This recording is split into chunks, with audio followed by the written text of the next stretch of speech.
Phone tapping కేసుపై CBI enquiry ఎందుకు అడుగుతలేరు? ఇదివరకు సిబిఐ ఎంక్వైరీ చేసిన దాంట్లో ఎన్ని తెలిసిరో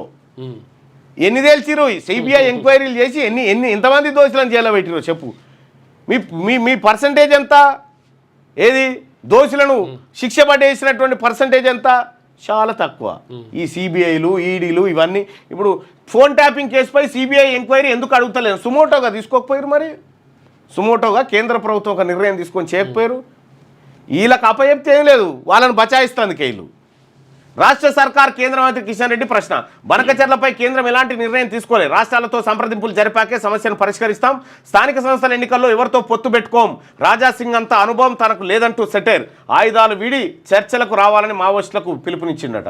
వాళ్ళు చర్చలకు వస్తామని వాళ్ళు చెప్తా ఉంటే, వాళ్ళు చర్చలకు వస్తామని మొర్రో లేక మీద లేక విడుదల చేస్తుంటే పట్టించుకోకుండా కాల్చి చంపుకుంటా మళ్ళా చర్చలకు రావాలి అని పిలుపునిచ్చారు. పిలిచినా కానీ రాలేదు అన్నట్టుగా.